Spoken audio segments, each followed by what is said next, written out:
This is the true story of Uruguayan Air Force Flight 571. A story of impossible decisions, unthinkable hunger, and a walk through death itself for the chance to live. Montevideo, Uruguay, October 12, 1972. The Old Christians Club rugby team is excited, loud, and full of life. They joke, they push each other, they dream about winning in Chile. The flight plan is simple. Montevideo to Santiago, Chile.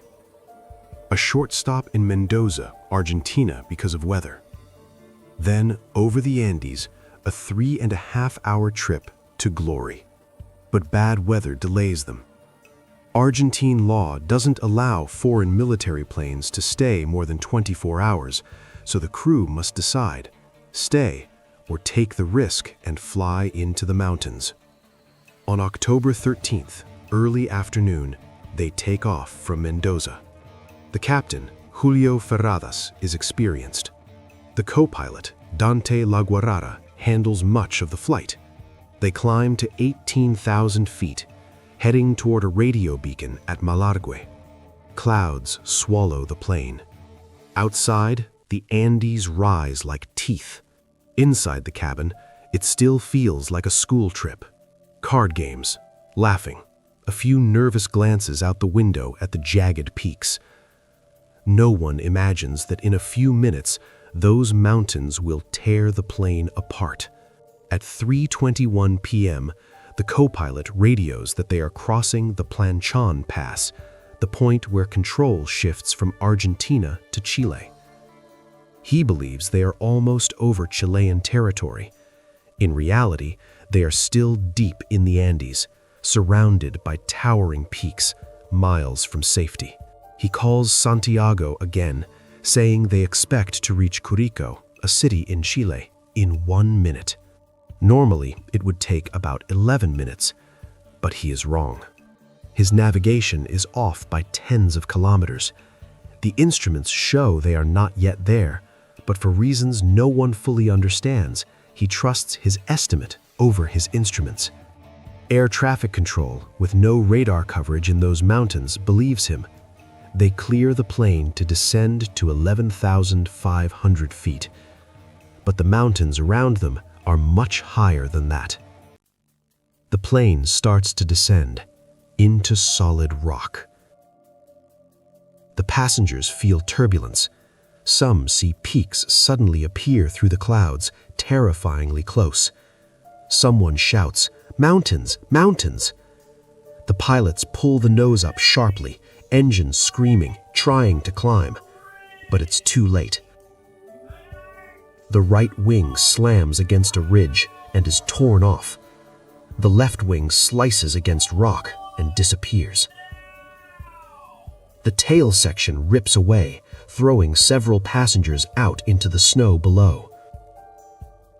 The front fuselage, the tube where the team is seated, becomes a sled. It rockets down an icy glacier for hundreds of meters, smashing and bouncing, until it finally slams into a snowbank and stops. Silence. Then screaming. 3 crew members and 9 passengers are dead instantly. Others are crushed, bleeding, or unconscious. The pilot dies when the instrument panel is pushed into his chest. The co-pilot is trapped, badly injured, begging for someone to shoot him to end his suffering. No one can. Night approaches. The temperature falls far below freezing. There at around 3,600 meters, about 12,000 feet, in one of the harshest places on Earth. And no one knows exactly where they are. They drag the wounded inside the broken fuselage, using it as a shelter. Seats are ripped out to make more space. They try to close the rear with luggage and metal scraps. Outside, endless snow. No trees, no animals, no color. They count what they have. A few chocolate bars, some wine, a little jam. Seat cushions, metal, bits of plastic. No proper winter clothing, no radio contact they can use, no flares. The cold cuts like knives. Breath hangs in the air. Every movement burns energy they can't afford to lose. They melt snow for water using metal pieces heated by the weak sun. They ration food with almost impossible strictness, tiny crumbs shared between many mouths. On one of the first nights, they listen to a small transistor radio. They hear hope. A search operation has started. Planes from Chile, Argentina, and Uruguay are flying over the Andes looking for them. They're excited. They scream and wave metal pieces in the air whenever they hear aircraft overhead. But from above, their broken fuselage, white against white snow, is almost invisible. Search planes fly over several times and never see them. In the first week, more injured passengers die, some from internal bleeding, some from their wounds and the cold. Each death is a blow to morale and a reminder time is running out.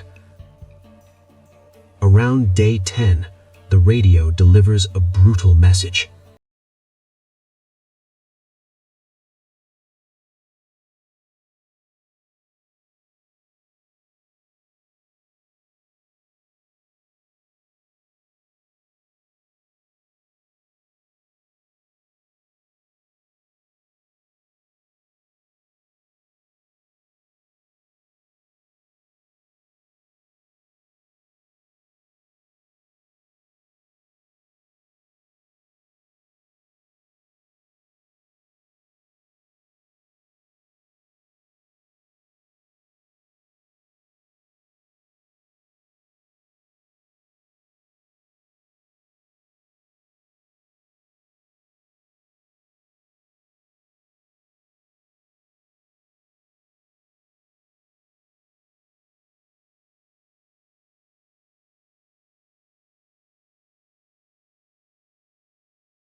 Hardest choice they will ever make. They begin to cut small pieces of flesh from the bodies using broken glass and metal. They dry it in the sun. They force themselves to eat. Some vomit, some cry. But slowly, their bodies begin to gain just enough strength to go on. This act will one day shock the world, but up here, above the clouds, morality collides with reality. Up here, it becomes a question with no clean answer. How far would you go to stay alive? 16 days after the crash,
kill their friends.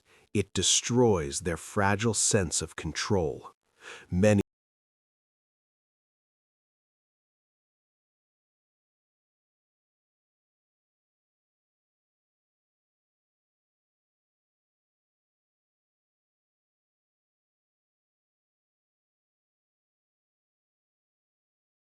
Parado.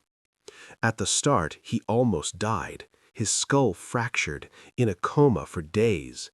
He woke up to the news that his mother and sister had both died in the crash.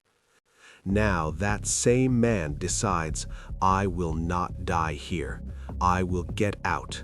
I will find help. He and others make several small exploratory hikes in the days after the avalanche, trying to understand their surroundings. But the mountains tower over them in every direction. Most of these early attempts fail, and they return exhausted, barely able to walk. As days turn into weeks, the survivors begin to think more strategically. They realize no rescue is coming. If they want to live, someone must cross the mountains and bring help. They focus on three things: conserving energy, protecting themselves from the cold, and preparing equipment for a long trek. They tear apart the plane's insulation and seat covers to make crude sleeping bags and warmer clothing. They stitch these together with wire and fabric. They use metal, plastic, and the remains of luggage to create makeshift snowshoes. All the while, the cannibalism continues, but it has changed. It is now organized, controlled, almost ritualized. They avoid eating the faces of the dead, out of respect. They remind each other, we do this because they wanted us to live. Slowly, one plan emerges as the only real chance. A small team will climb west over the nearest peak towards what they believe is Chile. The chosen three: Fernando Parado, Roberto Canessa, and Antonio Tintin Vizintin. They estimate they will need about 10 days of walking. They cut and ration dried human flesh into tiny portions, one per day per man. They gather a little chocolate, a bit of wine, a sleeping bag sewn from many layers of fabric. On December 12th, day 60 after the crash, the three men say goodbye to the others. The remaining survivors hug them, cry, and watch them climb away into the whiteness. For many, this feels like a farewell forever. The first day of the climb is hell.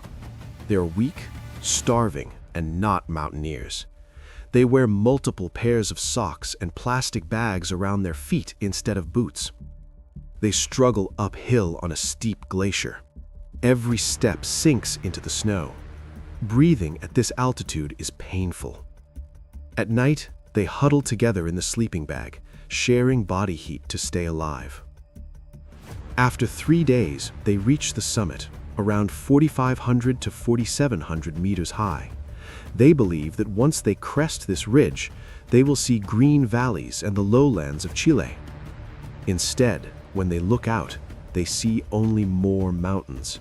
Endless, white, snow-capped peaks in every direction.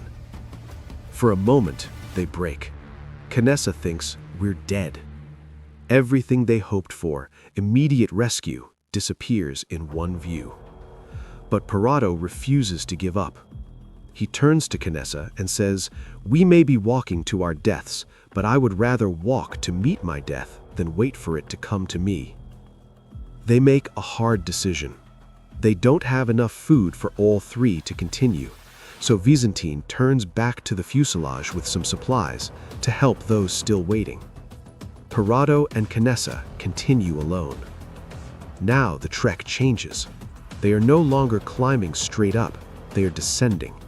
They follow ridges, then drop into valleys. After days, the snow begins to thin. They see rocks, then small streams of meltwater, then the first signs of green. Every new sign of life, a patch of grass, a bird, is like a miracle. They know they are getting closer to civilization. After about 10 days of walking and around 38 miles covered, they reach the valley of the Rio Azufre in Chile. They are exhausted, sunburned, half frozen, but still moving. Then, one day near a river, they see something unbelievable. Cows. Where there are cows, there are people.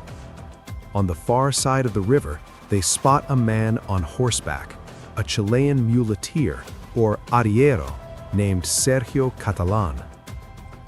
They scream for help, but the river is loud. Catalan cannot hear the words clearly, only that they are in trouble. He throws them a piece of bread and later a paper and pen wrapped around a stone. Parado writes a note.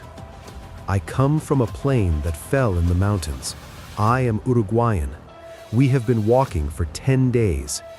There are still 14 injured people on the plane. We need help."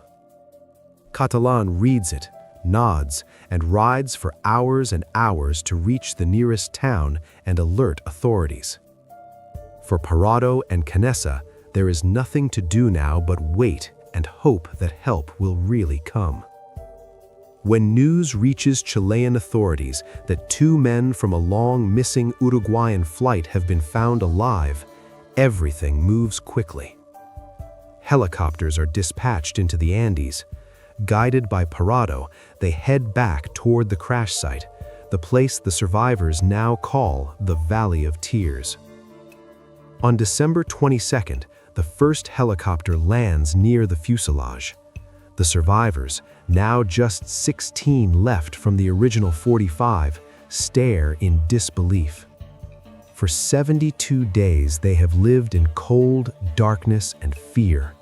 Now, spinning blades and shouting rescuers shatter the silence. Because of altitude and weight limits, the helicopters cannot take them all at once. So the rescue takes 2 days, December 22nd and December 23rd. On the last flight out, the valley grows quiet again, but this time it's over. The Andes release them at last. News explodes around the world. People are amazed that anyone survived a crash in such a place for so long. But when the truth comes out about cannibalism, shock turns to controversy. The survivors are afraid. They worry that the families of the dead will hate them, that the world will call them monsters. But something else happens. Many families say, "If my son had died there, I would have wanted his body to help his friends live." The survivors explain their pact, their desperation, their faith. Slowly, judgment turns to understanding. Of the 45 people on the plane, only 16 came back. Most of the original rugby team died, yet the survivors carried a burden far heavier than any snow, the memory of what they had done and what they had lost. Some, like Nando Parado and Roberto Canessa, eventually wrote books and spoke publicly. Parado's Miracle in the Andes and other accounts describe in painful detail both the horror and the brotherhood formed up there. Canessa became a doctor and used his second chance to save lives. Others built families, careers, and tried to honor the dead by living fully. They returned many times to the crash site, now a memorial with a cross and a pile of stones marking the place where so much suffering took place. The story inspired books, films like Alive, and more recently Society of the Snow, keeping this tragedy and miracle alive for new generations. But beyond the movies and headlines, one question remains for all of us. What does it mean to be human when everything is taken away? When you are starving, freezing, and forgotten by the world, what rules still matter? For 72 days, 16 young men answered that question in the harshest classroom imaginable. They chose to fight for life, to walk into death rather than wait, and to carry the weight of their choices for the rest of their days.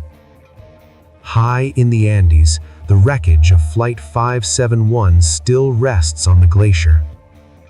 The wind still howls across the Valley of Tears. Snow still covers the graves of those who never came home. But their story did not end there. It continues every time someone hears what happened and asks themselves, in their place, what would I have done? If this story moved you, don't forget to like the video, subscribe to the channel, and share your thoughts in the comments. Because sometimes the most terrifying stories are the ones that really happened.